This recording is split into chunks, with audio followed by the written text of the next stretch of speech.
O que acontece na Inglaterra no século XIX, em termos religiosos, especialmente no protestantismo, acaba afetando praticamente todos os continentes, seja pelo poder da própria Igreja Anglicana, pelo número de missionários que os anglicanos enviaram pelo mundo inteiro, e não só os anglicanos, mas outros ingleses também, e britânicos, de modo geral, ingleses, escoceses, irlandeses, seja pelo poder político, seja pelo poder econômico. Então, a Inglaterra tinha uma importante ascendência, uma grande ascendência sobre o mundo todo. E os acontecimentos na Igreja Protestante, e junto com a Igreja Católica, a relação com a Igreja Católica, tudo, exerceram influência e, obviamente, a nossa igreja no Brasil, que é basicamente herdeira do protestantismo norte-americano, é herdeira, é neta, vamos dizer assim, do protestantismo inglês. Então, é interessante a gente olhar isso aí, que está, de qualquer modo, no nosso currículo, não é?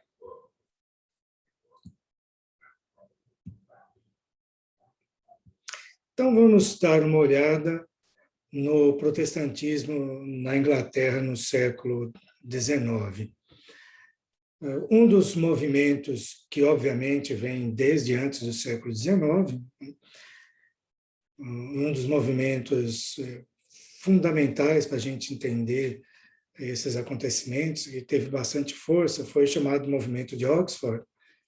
O nome já indica que você tem aí um grupo de intelectuais importantes, né, ligados a Oxford, ou como professores, ou ligados a esse grupo, e esse grupo cria uma série, uma revista, uma série de publicações chamado Tracts for the Times. Seria alguma coisa como tratado para o tempo. Então, para pensar o nosso tempo, pensar o que está acontecendo no mundo contemporâneo. Esse grupo acabou formando o que era conhecido como Alta Igreja, High Church. E esse grupo tinha uma preocupação com o movimento ecumênico e tinha dúvidas com relação à reforma que tinha ocorrido no século XVI. Então, por isso que esse grupo foi conhecido também como anglo-católico. Eles passaram a ter muitas relações com a Igreja Católica, relações oficiais, inclusive, de negociação, de fazerem cúpulas para conversar sobre questões doutrinárias, questões eclesiásticas, eclesiológicas e tudo mais. Então, havia uma influência do catolicismo nesse movimento, mas havia uma influência filosófica também, que é a influência do movimento romântico. O movimento romântico é um movimento que procura se contrapor ao iluminismo, aquela questão dura, pesada da razão, que vai explicar tudo. O movimento romântico vai dizer, não é a razão que explica tudo. O ser humano tem sentimentos, tem um coração, né? Então, a partir disso, eles queriam reavivar a Igreja Anglicana. Nesse reavivamento, estava incluído a questão do domínio do Estado sobre a Igreja. Então, esse movimento discorda desse domínio. E não é à toa que eles se aproximam do catolicismo, porque o catolicismo, pela presença da reforma protestante, o catolicismo foi banido, depois ainda vai aparecer, vai continuar numa igreja católica, mas uma igreja marginal na Inglaterra. Então, o movimento Oxford, brevemente, é esse aí. Alguns nomes que aparecem nesse movimento é o John Campbell, que em 1833 fez um sermão que ficou muito famoso na época, ele intitulou de Apostasia Nacional, e esse sermão foi assim um marco para o movimento de Oxford, para essa busca da alta igreja, desses intelectuais que estavam querendo interpretar o mundo e interpretar a igreja no mundo. Um outro nome importante, talvez até mais conhecido, é o John Newman, John Henry Newman, que ele acaba deixando a igreja anglicana, vai para a igreja católica e que se tornou cardeal da igreja católica apostólica romana, porque esse movimento tinha uma preocupação com a unidade da igreja. E o protestantismo, no caso o anglicanismo, tinha rompido essa unidade. Um outro que deixa a igreja anglicana e se torna também cardeal católico apostólico romano foi o Henry Edward Manning, que também com essa mesma preocupação acaba abandonando o anglicanismo e se junta à igreja católica. Mas há um outro movimento que surge que se contrapõe ao anglicanismo do jeito que ele estava existindo, ele também se contrapunha à igreja alta, à High Church. Esse movimento era sediado em Londres, numa capela lá em Londres, né, numa igreja local chamada Clapham, e por isso que eles foram chamados de Clapham Sect, né, a seita de Clapham, dessa capela. E enquanto a High Church era Oxford, o movimento evangélico era ligado a Cambridge. Esse movimento se preocupava com o avivamento da igreja, ou o reavivamento da igreja, buscando a piedade pessoal e o estudo bíblico. O que a Bíblia tem para dizer para mim agora, para a igreja agora, para a sociedade. Esse movimento também foi influenciado pelo romantismo, nessa busca de reavivar a Igreja Católica. Esse movimento evangélico ele vai ter continuidade, vai chegar no século XX. No século XX nós vamos ter aí, né, o evangélico, que em português dá aí o evangélico, o evangelicalismo que vem lá da Inglaterra, né? Alguns nomes ligados a esse movimento tem, por exemplo, John Newton, que é autor de hinos bem conhecidos, como Amazing Grace, e um hino que está no nosso hinário, né? Nome bom, doce a fé, a esperança do porvir e tudo mais, né?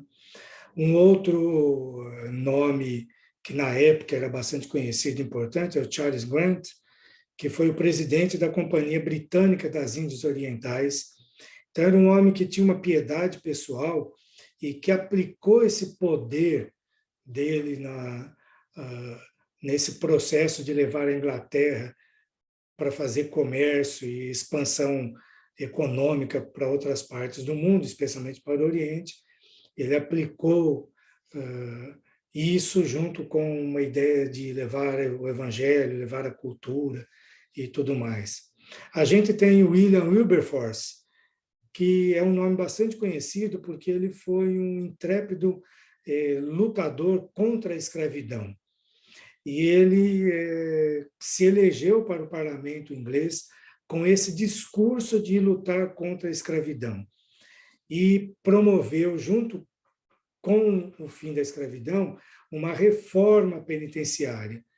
Tudo isso é influenciado, moldado pela piedade cristã, pela piedade desse movimento evangélico, da leitura da Escritura e da piedade pessoal. E um outro nome muito conhecido é Robert Raikes, que é o que iniciou a escola dominical, que tinha o objetivo não de fazer catequese, não era aula de teologia, mas era, se a gente fosse pensar hoje, como se fossem cursos profissionalizantes, vamos dizer, porque pegava crianças que não podiam estudar porque estavam trabalhando. Nós estamos na época da Revolução Industrial, e as crianças tinham que trabalhar e não tinham como ir para a escola. E o Reikes, então, abrigava essas crianças no domingo, por isso dominical, na escola dominical, e ensinava essas crianças questões rudimentares de leitura, de matemática e ética e coisas assim. E ele usava um texto, um livro que tinha à mão, o mais fácil era a Bíblia. Então, tinha o uso da Bíblia. Então, esses nomes são desse movimento aí, chamado movimento evangélico. Então, nós temos o movimento de Oxford, a Igreja Alta, temos o movimento evangélico mais ligado a Cambridge, e temos também o movimento liberal, Broad Church Movement. É um pensamento de pensar na igreja como algo mais amplo, mais largo do que uma igreja anglicana, ou lá na Inglaterra já tinha igreja metodista, igrejas assim regionais, igrejas locais. Há uma preocupação de que o reino de Deus é mais amplo do que tudo isso, e a igreja tinha que pensar assim, né? Tinha que pensar com essa largueza, com essa amplitude. Esse movimento foi bastante influenciado pelo idealismo kantiano, a filosofia de Immanuel Kant, e que pensava na consciência intuitiva do divino. Todo ser humano tem um sentimento, lembra de Schleiermacher?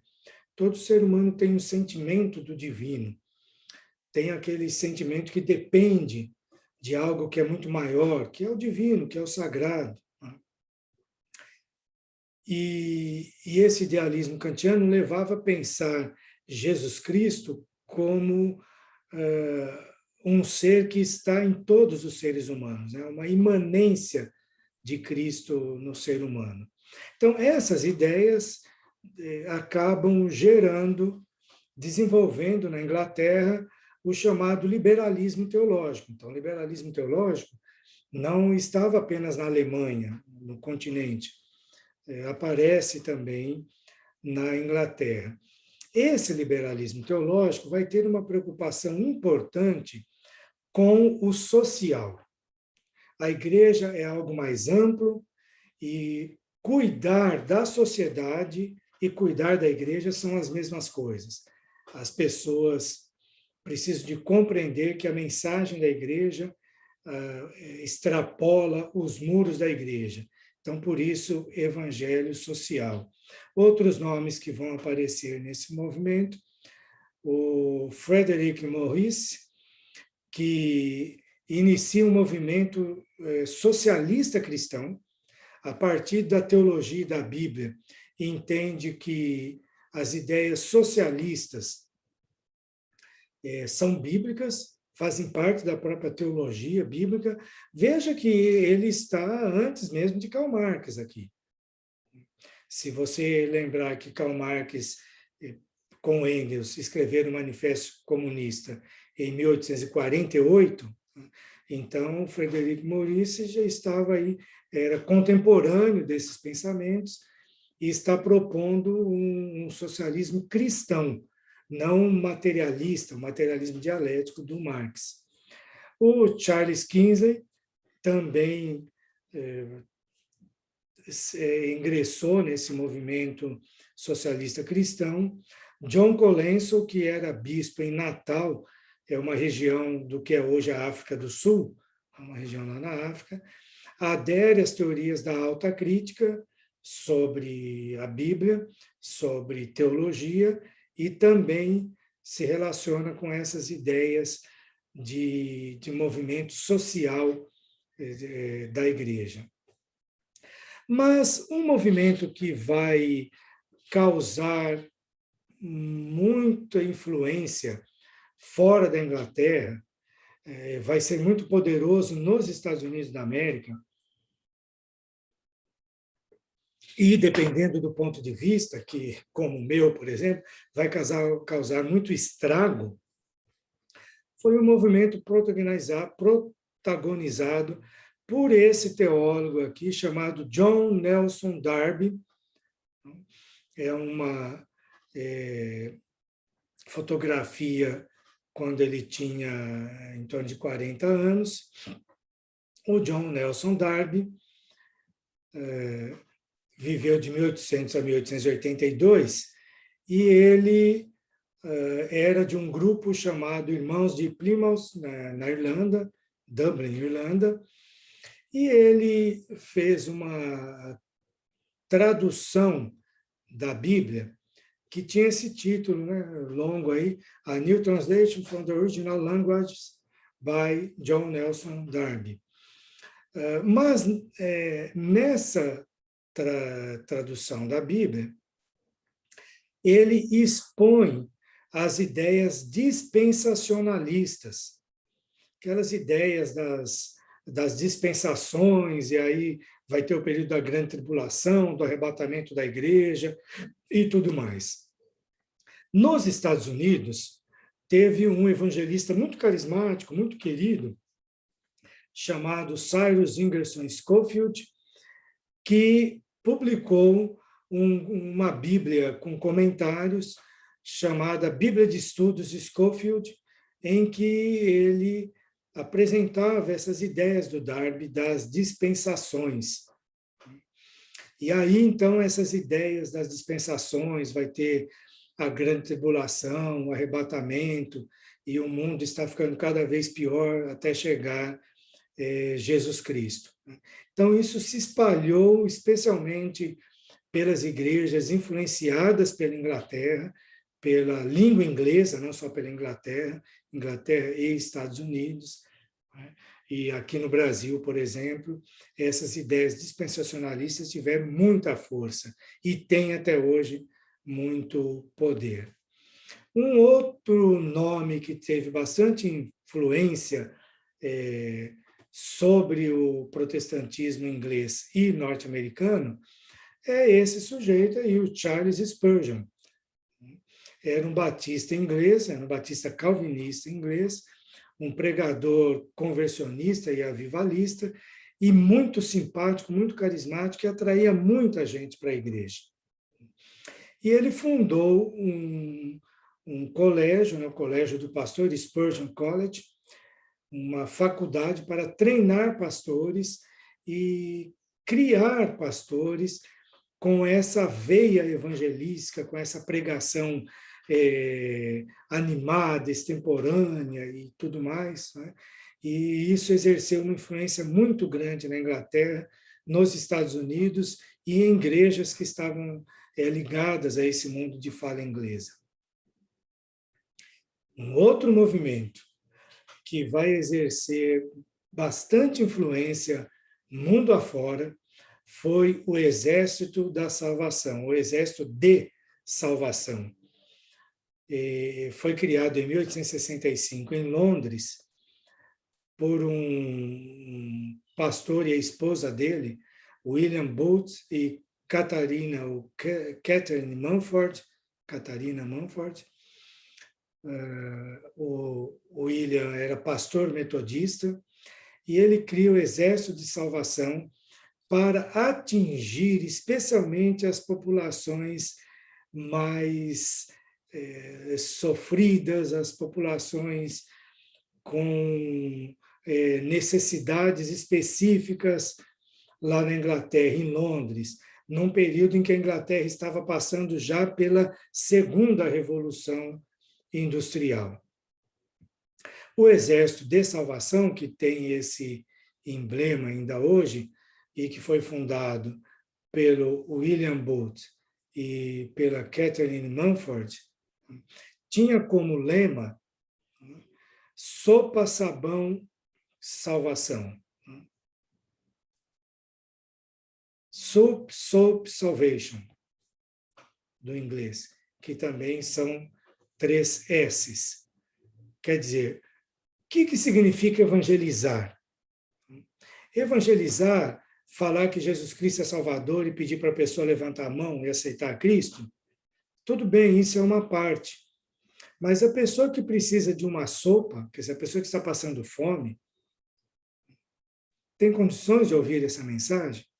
A pessoa que está numa situação degradante, não tem nem recurso para higiene pessoal, né? Então lhe falta sabão, tem como atender essa mensagem? Então a salvação tem que caminhar junto com essas questões. O Exército de Salvação chegou no Brasil nas primeiras décadas, lá pela terceira década do século XX, e tem exercido uma influência importante no Brasil, como exerceu em outras partes do mundo.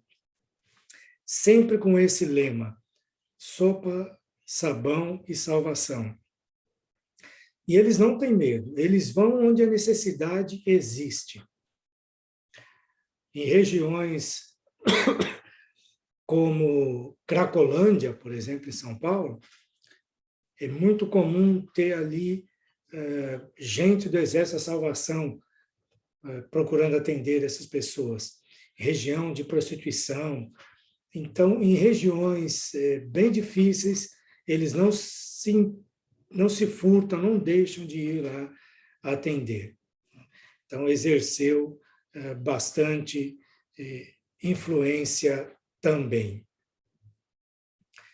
Então, esse protestantismo da Inglaterra, como vocês viram, é um protestantismo que, inclusive, nos atingiu. Chegou até o nosso Brasil, porque boa parte de tudo isso você já viu, já recebeu influência, já teve contato. Então, é um protestantismo que a gente precisa de conhecer um pouco dele. É isso. Até mais.